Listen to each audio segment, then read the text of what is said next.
네, 시장에 떠오르는 이슈 점검해 보면서 증시까지 전망해 보도록 하겠습니다. 매크로인사이트 임재균 KB증권 연구위원 함께해 주셨습니다. 어서 오세요. 반갑습니다. 예, 안녕하세요. 네, 한미 간의 관세 협상이 타결이 됐습니다. 일본과 EU와 마찬가지로 15%의 관세율을 부과받게 됐는데 이 관세 협상과 관련해서 연구위원님께서는 어떻게 보셨습니까? 결과를 보면은 네. 최악은 좀 피했다라고 보시면 될 것 같습니다. 기존에 이제 트럼프 대통령이 7월 9일에 서한을 보낸 게 우리나라에 대해서는 25% 관세를 부과하겠다였습니다. 그리고 이제 8월 1일까지, 정확히는 7월 31일까지 협상을 완료를 해야지 이것보다 25% 관세를 낮출 수 있고, 그리고 협상을 완료하지 못하면 25%의 관세를 부과한다였는데요. 사실 우리나라 입장에서는 좀 시간이 굉장히 촉박했던 것 같아요. 아무래도 이제 좀 정권이 바뀌고 네. 그 짧은 시간 동안에 미국이 원하는 조율 과정들 거치다 보니까는 굉장히 좀 시간이 촉박했고, 거기에 플러스 주요 경쟁국인 EU, 일본 같은 경우가 관세 협상을 마무리를 하다 보니까는 시간상으로 봤을 때는 조금 더 촉박하고 쫓기는 상황이었는데 잘 마무리가 되면서 최악은 피했다라고 보시면 될 것 같습니다. 일단 우리나라가 적용받는 관세율은 네. 15%, EU와 일본이 적용받는 15%랑 동일하고요. 그리고 트럼프 대통령이 기존에 언급했던 게 상공관세율은 가장 낮은 게 15%다라고 하다 보니까는 지금 미국이 부과하는 관세율 중에서 가장 낮게 부과가 됐다라고 보시면 될 것 같습니다. 이 15%의 관세를 받기 위해서 우리나라는 미국에 이제 3,500억 네. 달러 규모의 투자를 집행을 하겠다라고 하고 있고, 그 중에 1,500억 달러는 조선이다라고 보시면 될 것 같습니다. 투자를 어떻게 집행하는지에 대해서는 정확하게 나와 있는 건 없지만은 대출, 그리고 보증, 그리고 매우 작은 규모의 직접 투자가 이루어진다. 그리고 1,000억 달러 규모의 LNG 등 에너지를 구매를 하면서 관세를 이렇게 낮추다 보니까는 아무래도 한국 성장 측면에서 봤을 때는 확실히 불확실성은 낮아지는 것 같아요. 네. 아시겠지만은 한국 성장에서 가장 중요한 게 뭐냐라고 하면은 결국에는 수출인 거고, 이 수출 중에서도 미국이 굉장히 우리나라의 네. 중요한 상대국인데, 이 미국에 대해서 가장 낮은, 분명히 관세가 0%보다 높아지긴 했지만은 15%로 미국이 적용하는 관세 중에서는 가장 낮게 적용을 받는다라고 했을 때는 최악은 피했다라고 저는 보고 있습니다. 네, 한미 관세에 대해서는 최악은 피했다라고 표현을 해주셨고 3,500억 달러 투자 약속을 했지만 이 투자가 앞으로 구체적으로 어떻게 실행될지는 좀 지켜보셔야 될 것 같습니다. 한국 경제 성장도 좀 짚어볼 텐데 IMF가 올해 한국 경제 성장률을 또다시 또 하향 조정했습니다. 경기 둔화에 대한 우려가 있다라고 판단하십니까? 경기 둔화 우려는 네. 어쩔 수 없는 상황이라고 네. 보시면 될 것 같습니다. 다만 향후에 경기가 더 안 좋아지느냐, 아니면 지금 경기가 회복되는 국면이냐라고 봤을 때, 저희는 한국의 경기는 1분기에 저점을 찍고 점점 반등하는 구간에 있다라고 보시면 될 것 같습니다. 실제로 2분기 한국의 성장률 데이터를 보더라도 0.6% 성장을 하면서 1분기 역성장에서 탈출하는 모습을 보이고 있고, 거기에 3분기 같은 경우에는 관세 협상 타결에 따라서 수출 부분이 하방 압력이 완화가 됐다. 거기에 정부가 2차 추경을 집행을 하고 있고, 지지난주부터 민생회복 소비 쿠폰이 지급이 되고 네. 이것들을 지금 사용을 하고 있는 상황이기 때문에 한국 경기 이 숫자상으로 보면은 분명히 안 좋은 건 분명히 맞지만은 올해 남은 기간 경로로 봤을 때는 1분기 저점을 찍고 점점 회복되는 구간에 있다라고 저희는 바라보고 있습니다. 네, 1분기 저점을 찍고 경기가 그래도 조금씩은 회복하고 있다라고 말씀해 주셨습니다. 자, 한미 간의 협상 이후에 또 8월에 금토기가 열립니다. 한국은행이 어떤 결정을 하게 될지 궁금해지는데 금리 인하를 기다리고 있습니다만 아무래도 동결로 마무리가 되겠죠? 네, 저희는 동결 네. 전망을 생각을 하고 있습니다. 한국은행이 작년 10월부터였죠. 작년 10월부터 올해 상반기까지 총 4차례 인하를 단행을 했습니다. 1%포인트의 인하를 했는데 이렇게 조금 생각보다는 한국은행이 기존에 인하를 시작할 때 생각했던 것보다는 좀 빠르게 인하를 한 상황이다라고 보시면 될 것 같고, 이렇게 조금 빠르게 인하를 했었던 배경은 결국에는 경기가 안 좋아서입니다. 근데 지금 경기가 안 좋았던 여러 가지 요인 중에 한 개가 무역 정책, 근데 지금 관세 타결이 되면서 이 교역에 대한 불확실성은 상당 부분 완화가 된 상황이다라고 보시면 될 것 같고요. 거기에 또 하나 경기 하방을 견인했던 민간 소비 부분은 정치적 불확실성이 해소가 되고 신정부에서의 여러 가지 정부 정책, 경기 부양 정책으로 인해서 경기 회복 기대감이 높아지는 상황이기 네. 때문에 굳이 한국은행이 인하를 할 필요는 없다. 거기에 플러스 우리나라가 인하할 수 있는 여력, 그러니까는 향후에 인하할 수 있는 횟수가 많다라고 하면은 사실은 인하를 할 수는 있겠지만은 한국은행 총재가 5월 금통위에서 말씀을 하신 게 우리나라가 1%대 기준금리, 그러니까 지금 현재 2.5%인데 1%대로 내려가기는 어렵다. 그러니까 그 말인즉슨 우리나라가 인하를 해봤자 앞으로 2번 정도 더 인하를 해서 최종 기준금리는 2%까지 내려간다라고 네. 생각을 하시면 될 것 같은데 인하 횟수가 많지 않은 상황에서 성장 전망치를 올리면서 굳이 인하할 필요는 저는 없다라고 보고 있고 거기에 플러스 최근에 환율 부분이 다시 1,400원 네. 근처까지 올라왔습니다. 분명히 연초에 1,400원 넘었던 점을 고려하면은 낮은 거는 분명히 맞지만은 최근에 환율이 좀 올라오고 있는 점들이 분명히 금융 불안 요인을 자극할 수 있는 상황이다라고 보시면 될 것 같고 6월 27일에 정부가 부동산 대책을 내놓고 그 이후에 가격 증가세가 둔화가 되고 있지만은 한국은행에서도 걱정을 하는 게 이게 실질적으로 오랜 동안 효과가 지속될지 아니면은 과거에 있었던 것처럼 뭐 두세 달 반짝 효과를 보이고 나서 다시 가격이 상승할지에 대해서 좀 모니터링을 하겠다라는 측면을 봤을 때 한국은행 입장에서는 8월 달에 동결을 하고 4분기에 추가 인하를 나서지 않을까라고 네. 생각을 하고 있습니다. 네, 8월 금통위에서는 아무래도 금리가 동결이 될 것으로 보이고 올해 그래도 한 2차례 금리 인하는 있을 수 있다라고 말씀을 해주셨습니다. 자, 한국은행은요 내수부진 타개를 위해서 좀 여러 가지 방법을 논의할 것으로 보입니다. 하반기에는 통화 정책보다는 이 재정 정책을 통한 경기 부양이 필요하다라고 보십니까? 네, 저희는 네. 한국은행의 통화 정책, 그러니까 기준금리 인하보다는 경기 부양을 위해서 좀 재정의 역할을 해야 되는 게 아닌가라고 생각을 하고 있습니다. 그렇게 보는 이유가 일단 올해 상반기, 특히 1분기 같은 경우가 굉장히 부진했었는데요. 네. 그 부진했던 여러 가지 이유 중에 한 개가 정부가 좀 제대로 역할을 못한 게 아닌가라고 생각을 하고 있습니다. 실제로 이제 뭐 경기가 안 좋으면은 기본적으로 중앙은행은 기준금리를 인하하고 정부는 돈을 써가지고 경기의 하락폭을 최대한 막아주는 모습을 보였는데 이번 1분기 같은 경우에는 한국은행은 기준금리를 인하했지만 정부가 돈을 쓴 거는 크지 않습니다. 아무래도 여러 가지 정치적 불확실성에 직면한 상황에서 정부가 경기에 대응해서 좀 제대로 역할을 못한 게 아닌가라고 생각을 하고 있고요.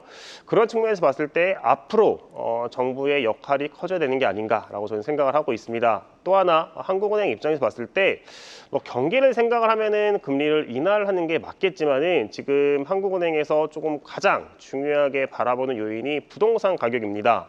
실제로 지난 7월 하는 총재가 네. 말씀을 하신 것 중에 하나가 좀 저희가 봐야 되는 게 경기 희생을 감수하더라도 그러니까 경기가 부진하더라도 부동산은 잡아야 된다. 라고 말씀을 하셨어요. 네. 그러니까 기준금리를 인하하면 경기는 좋아지겠지만은 그거에 대한 반작용, 그러니까 부작용으로 부동산 가격이 올라갈 수 있는데 이 부작용을 더 크게 생각을 하고 있는 상황이다라고 보시면 될 것 같고 그렇다면은 경기에 대응해서 정부가 재정 지출을 할 수밖에 없는 게 아닌가라고 생각을 하고 있습니다. 그나마 이제 긍정적인 것들이 2차 추경을 통해서 민생회복 소비 쿠폰이 지급이 되고 있고 이게 11월까지 사용을 해야 되는 상황이다 보니까는 3분기 같은 경우에는 소비에 진작 효과가 있지 않을까라고 저는 생각을 하고 있습니다. 네, 이런 가운데 내년 예산안 발표도 기다리고 있습니다. 내년 예산안은 어떻게 전망하고 계신지가 궁금하고 추가적인 국채 발행이 있을 거라고 보십니까? 네, 아무래도 이제 네. 재정 지출 같은 경우는 좀 확장적으로 바뀔 것 같아요. 기존의 이전 정권 같은 경우에는 네. 재정 지출을 통한 경기 부양보다는 재정 건전성을 굉장히 강조를 했고요. 그러다 보니까는 건전성 같은 경우는 좋아졌지만은 그거에 대한 부작용으로 경기가 안 좋았습니다. 근데 이번 정권 같은 경우는 돈을 써서라도 경기를 살리겠다라는 스탠스를 보이고 있기 때문에 재정 지출, 그러니까 2026년 정부의 지출은 올해 700조보다는 대폭 증가가 되지 않을까. 저희는 적어도 750조에서 770조까지는 지출이 증가할 수 있는 상황이다라고 저희는 보고 있습니다. 이렇게 지출이 커짐에 따라서 당연히 국채 발행도 증가를 할 수밖에 없는 상황인 것 같아요. 일단은 뭐 전일에 정부가 세제 개편안을 발표를 했고 이 세제 개편안에 따르면은 내년부터 2030년까지 추가적인 세수입이 8조 원이 더 거치긴 합니다. 근데 이 8조 원이 5년 동안 거친다라고 봤을 때 평균적으로 한 1.6조 원씩 거치는 건데 정부가 이것보다 더 빠른 속도로 돈을 네. 쓰기 시작할 거라고 보고 있고요. 그거 결국에는 지출은 늘어나는 거에 반해서 세수입이 그 속도를 못 따라가는 상황이다 보니까는 이거의 부족분을 메꾸기 위해서 국채 발행은 불가피하다라고 저희는 보고 있습니다. 올해 국채 발행 규모가 두 차례 추경을 거치면서 197.6조에서 231조까지 이제 확대가 됐는데 네. 저희는 내년 국채 발행 규모는 적어도 235조에서 최대 250조까지 조금 늘어나지 않을까라고 저는 생각을 하고 있고 그렇게 보면은 올해보다는 내년에 국채 발행 규모는 더 커질 수밖에 없는 상황이다라고 저는 생각을 하고 있습니다. 네, 이런 가운데 7월 FOMC도 끝이 났습니다. 연준 이야기를 좀 해볼 텐데요. 예상대로 금리는 동결이 됐지만 30년 만에 2명의 연준 이사가 소수 의견, 그러니까 반대 의견을 좀 제기를 하면서 시장의 관심을 이끌었습니다. 이렇게 공개적으로 반대 의견을 낸 거에 대해서 어떻게 보셨습니까? 연준 내부에서 분열이 네. 시작됐다라고 보시면 될 것 같습니다. 그러니까 지금 트럼프 대통령이 관세 정책을 발표를 하고 나서 연준 내부에서 굉장히 어려워하는 게 경제 전망입니다. 경제 전망이고 그러다 보니까는 파월 연준 의장이 계속해서 언급을 하는 게 후행적 데이터를 보면서 대응을 하겠다. 그리고 굉장히 좀 고급지게 연준의 경제 전망 능력에 대해서 험블해야 된다, 겸손해야 네. 된다라고 하지만은 이거를 좀 쉽게 표현하면은 전망 모르겠다 하거든요. 네, 전망을 모르겠으니 우리는 지나간 데이터를 보면서 대응하겠다인 건데 지금 이번에 7월 FOMC에서 멀러와 보우만 연준 이사가 금리 인하를 주장하는 소수 의견을 개진을 했습니다. 7월 FOMC 전, 그러니까 보통 FOMC가 열리기 열흘 전까지는 연준 위원들이 좀 발언을 하는 기간이 있는데 월러 연준 이사 같은 경우는 7월 FOMC 전에 7월 FOMC에서 금리 인하를 주장하겠다라고 좀 밝혔습니다. 그러다 보니까는 시장 입장에서는 월러 이사는 금리 인하를 주장하겠구나. 그러면 과연 월러 이사와 외에 다른 분들이 금리 인하를 주장하는지가 조금 주목을 해야 되는 상황이다라고 봤었는데 실제로 월러 이사뿐 아니라 보우만 연준 이사 요 두 분이 모두 다 금리 인하를 주장을 했습니다. 사실 이제 기자회견이 시작이 되기 전에 이 성명서에서 월러와 보우만 연준 이사가 금리 인하를 주장했다는 사실이 확인되면서 미국채 금리는 좀 하락을 하기 시작했습니다. 아무래도 이번에 분열이 시작된 만큼 7월은 동결했지만은 9월 FOMC 차기 FOMC 9월에 네. 금리 인하 기대감이 높아지면서 금리가 하락을 했었는데 이 기대감이 파월 연준 의장의 기자회견 중에서 좀 후퇴가 됐습니다. 네, 네. 정확히 어떤 질문에서 좀 후퇴가 됐는지를 살펴보면은 아무래도 이제 관세가 물가에 미치는 영향 그리고 경제에 미치는 영향에 대해서 계속해서 물어봤었는데 파월 연준 의장이 언급을 했던 게 관세가 물가에 미치기 시작하는 것은 초반 단계이다. 그러니까 그 말인즉슨 관세는 이제 수입하는 물품에 대해서 세금을 부과하는 거고 그런 것들이 결국에는 수입자가 됐든 소매상이 됐든 소비자가 됐든 누군가가 그 비용을 부담을 할 수밖에 없는 건데 그 비용이 부담되는 초반이다라고 언급을 하면서 향후에 더 관세의 영향이 더 확인된다라고 그렇죠, 네. 언급을 했습니다.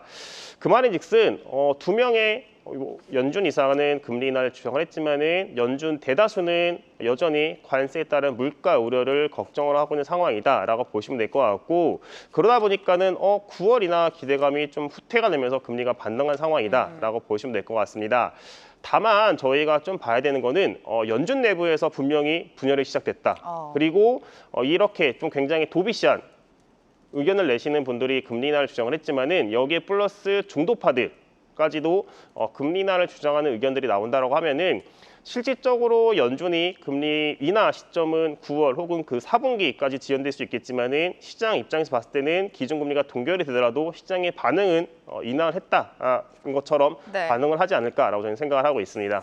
네, 2명의 연준 이사가 소수 의견을 내면서 연준 내부의 분열이 좀 시작됐다 이렇게 평가하고 계신 것 같습니다. 파월 의장의 매파적인 발언 때문에 9월 금리 인하 가능성이 지금 좀 낮아지고 있는 상황인데 연준이 가장 중요하게 생각하는 물가와 고용 지표도 하나씩 보도록 하겠습니다. 어젯밤에 PCE 물가가 나왔는데 어떻게 보셨어요? PC 물가는 말씀드린 것처럼 관세 영향이 확인되고 있는 상황이다라고 보시면 될 것 같습니다.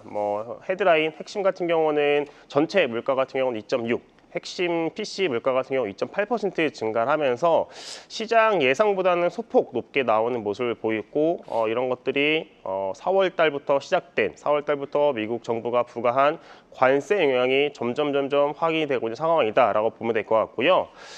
파월 연준 의장이 언급한 것처럼 관세 영향은 다음 달 그리고 그 다음 달에도 추가적으로 계속해서 더 확인되면서 물가를 높이는 요인으로 작용을 하지 않을까라고 생각을 하고 있습니다.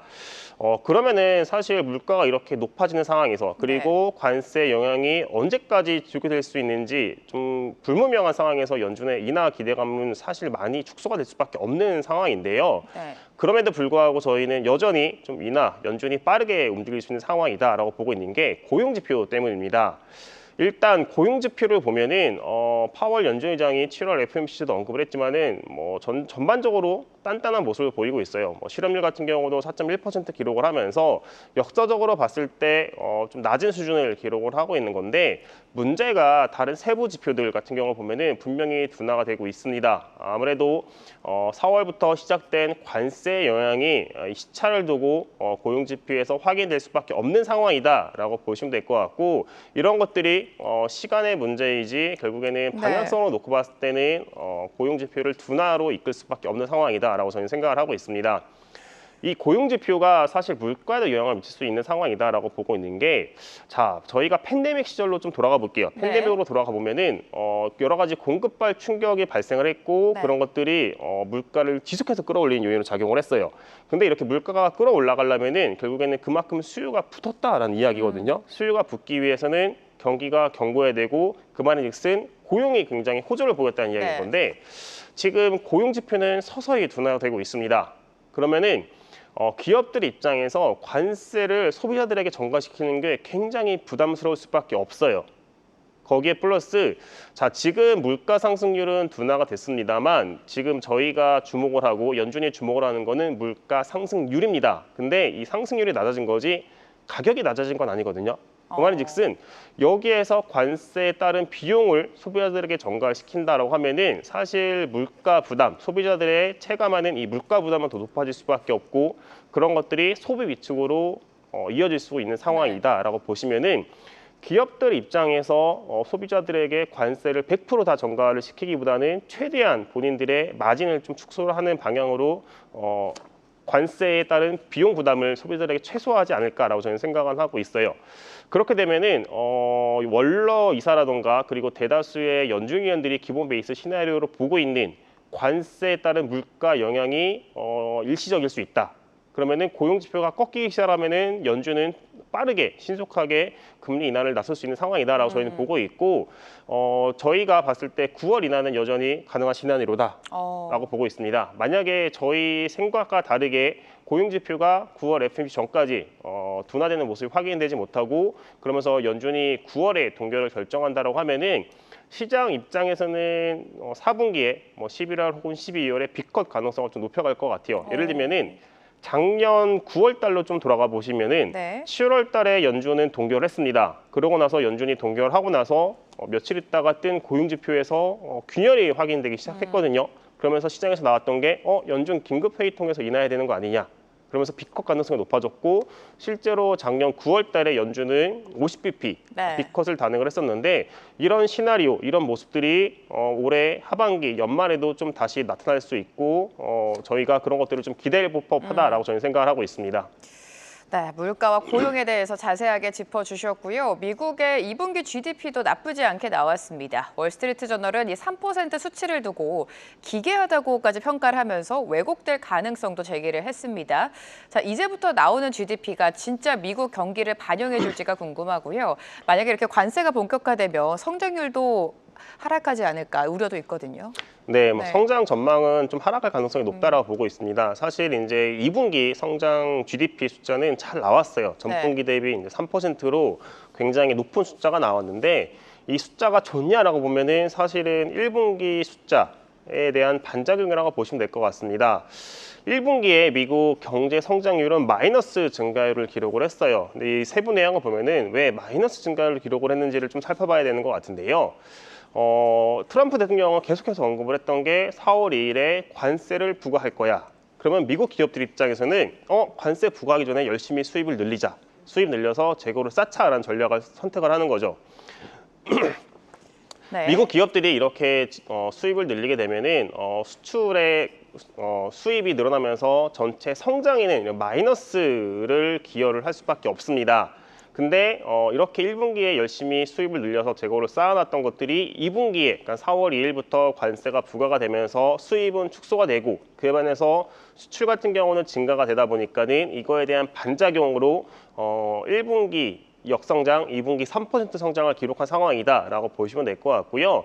그러면은 연준에서도 그리고 시장에서도 이 부분을 제거를 하고 보자. 그러니까 순수출, 재고 증감, 그리고 정부 지출을 제외한 이 핵심 핵심 GDP를 좀 보자라고 하는데 핵심 GDP 같은 경우는 지금 보시는 것처럼 동그라미 점을 보시면 될 것 같은데 동그라미 점 보시는 것처럼 좀 훅 주저앉은 상황입니다.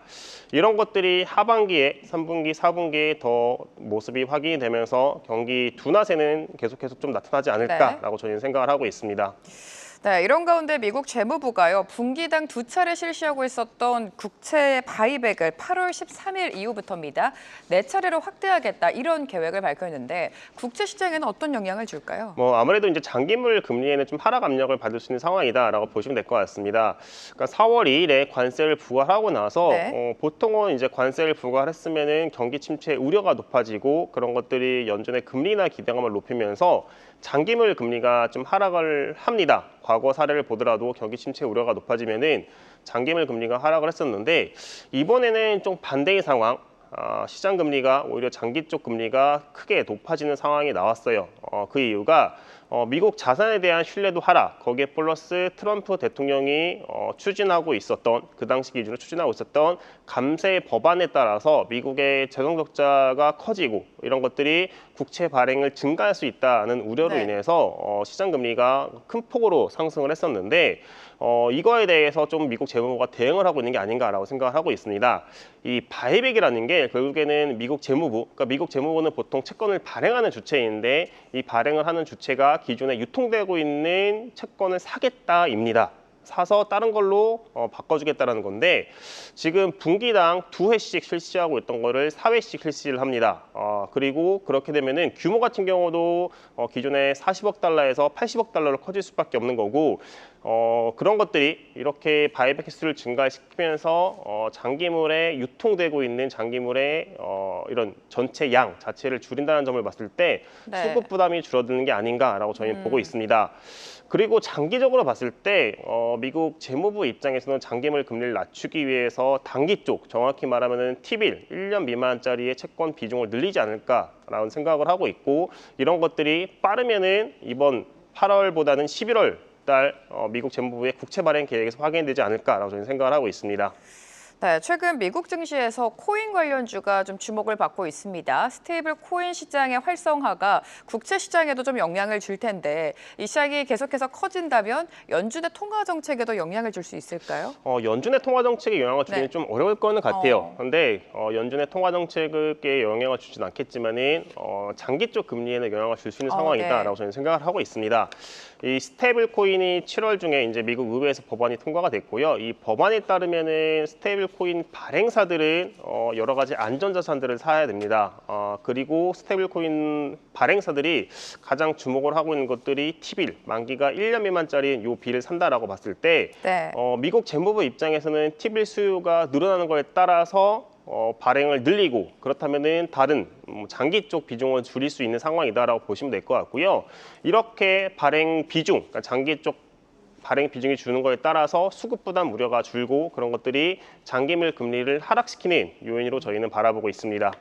장기물 금리에는 좀 영향을 미칠 수 있겠지만 연준의 통화 정책에는 그다지 큰 영향은 없을 것이다. 이렇게 전망해 주셨고요. 끝으로 원달러 환율에 대해서 살짝 여쭤보도록 하겠습니다. 다시금 1,400원대로 지금 올라오고 있는데 앞으로의 환율 동향 어떻게 전망하세요? 사실 저희는 원달러 같은 경우는 좀 강세로 가기에는 굉장히 좀 구조적으로 약한 모습이라고 저희는 생각은 하고 있습니다. 연준이 계속해서 좀 금리 인하에 대해서 굉장히 조심을 하고 있는 상황에서 여러 가지 투자, 미국 쪽으로 투자 자금이 흘러갈 수밖에 없고 이 투자 자금들은 결국엔 다 달러인 거죠. 네. 그러면 우리나라 입장에서는 원화를 달러로 바꿀 수밖에 없는 수요가 늘어나고 있는 상황이다. 거기에 미국 증시로 투자가 계속되고 있다는 점을 고려하면은 원 달러 입장에서 봤을 때는 하단은 1,350원, 상단 같은 경우는 1,400원 혹은 그 이상 1,400원 초반까지도 좀 열어놓고 대응을 해야 되는 게 아닌가라고 저희는 생각을 하고 있습니다. 네, 환율 동향까지 짚어주셨습니다. 매크로인사이트 임재균 KB증권 연구위원과 오늘 함께했습니다. 감사합니다. 계속해서 다양한 경제 이슈를 알고 싶다면 구독과 좋아요, 알림 설정 부탁드립니다. AI 캐스터 권미정이었습니다.